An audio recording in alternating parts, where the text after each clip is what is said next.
A paz do Senhor Jesus Cristo. 2 Coríntios capítulo 4, versículo 13 diz assim: E porque temos esse mesmo espírito de fé, por isso falamos. Queridos, como é maravilhoso saber que hoje a nossa fé, ela é ativa porque ela está no Senhor Jesus Cristo. Essa é a vitória que vence o mundo, diz 1 João capítulo 5, do 3 ao 5. Essa é a vitória que vence o mundo, a nossa fé no Senhor Jesus Cristo. A nossa fé está no Senhor Jesus Cristo. Queridos, se Jesus Cristo não tivesse na cruz derramado sobre nós esse Espírito, como diz Romanos 5,5, esse Espírito de amor, de sabedoria, se o Espírito Santo não tivesse sido derramado, nossa fé não funcionaria, nossa fé não faria nada. A nossa fé só consegue, de forma profética, trazer para o visível os efeitos do Calvário, porque Jesus na cruz do Calvário venceu todos os efeitos da queda e derramou sobre nós. Ele disponibilizou a salvação, a cura, a prosperidade, a vitória sobre o pecado e todos os efeitos do pecado. Se Jesus não tivesse vencido e se Jesus não tivesse derramado sobre nós, então nossa fé profética não produziria fruto nenhum. Quando ele diz ide curar enfermos, é porque junto com a nossa voz está fluindo o Espírito de cura. Se o Senhor não fluísse junto com a nossa voz e não confirmasse, como diz em Marcos 6,20, a nossa fé seria vã e seria uma fé inútil, estéril. O que confirma a nossa fé é o fato de Jesus ter conquistado para nós uma plena e poderosa salvação. O fato de Jesus ter realmente vencido todos os efeitos da queda que Adão nos colocou e depois derramado sobre nós pela presença do Espírito Santo. Essa vitória esmagadora. Sabemos, queridos, que se alguém chegar na igreja e disser que quer receber a salvação, a pessoa não perguntará se ele merece ou não, porque a graça, se você merecer, você não pode receber.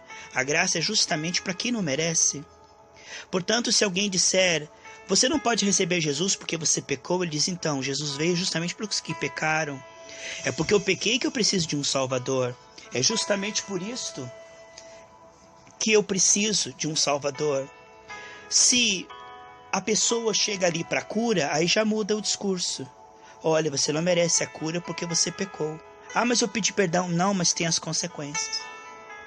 Olha, eu estou precisando de vitória financeira. Não, você não merece.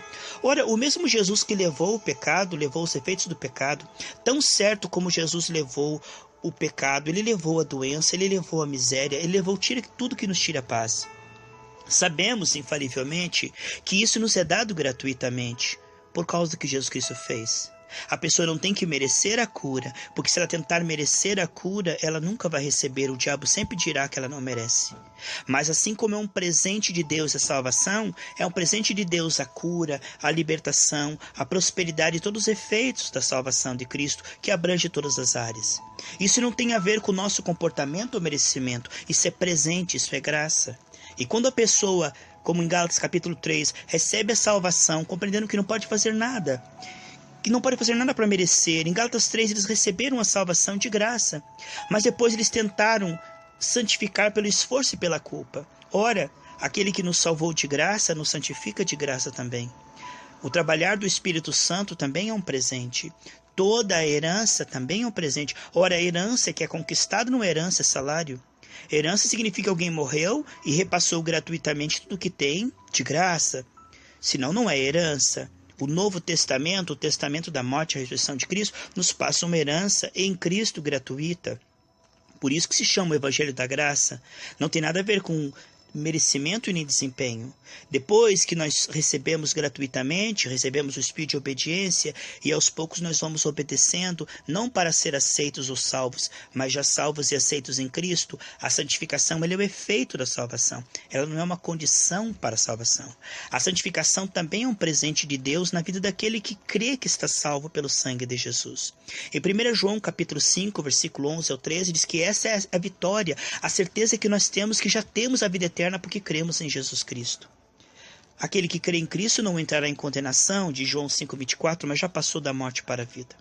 Quando nós compreendemos a graça, e quando nós compreendemos a abrangência da graça, porque hoje é chamado de nova era, pensamento positivo, você colocar de forma profética a sua fé, de você trazer para o visível os efeitos do Calvário, mas isso é apenas o que os discípulos apóstolos faziam como o Senhor Jesus Cristo nos evangelhos.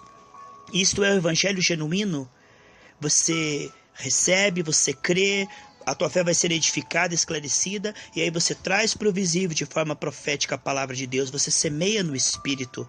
Ora, não há nada mais bíblico do que a tua fé profética, a tua fé manifestando no visível, trazendo para o visível os efeitos do Calvário.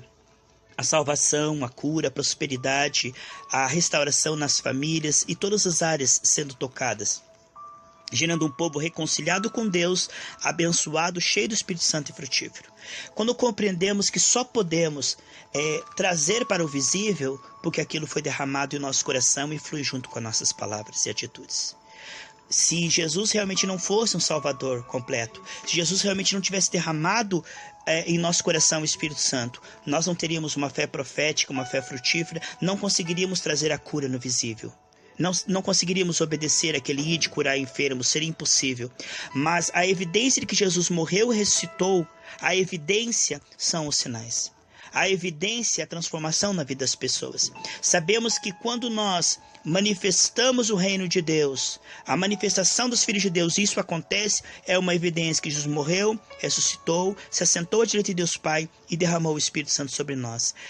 E flui junto com a nossa voz. A evidência do senhorio de Cristo, que reina sobre tudo nos céus e na terra, é quando a igreja manifesta a fé e vê os seus frutos visíveis. Nisso o Senhor é glorificado, como diz João 15,8. A paz do Senhor Jesus Cristo.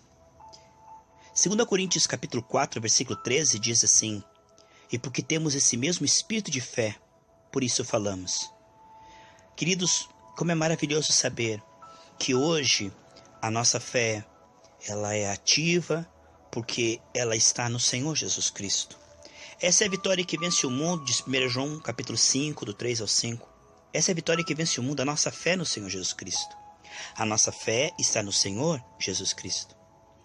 Queridos, se Jesus Cristo não tivesse na cruz derramado sobre nós esse Espírito, como diz Romanos 5,5, esse Espírito de amor, de sabedoria, se o Espírito Santo não tivesse sido derramado, nossa fé não funcionaria, nossa fé não faria nada.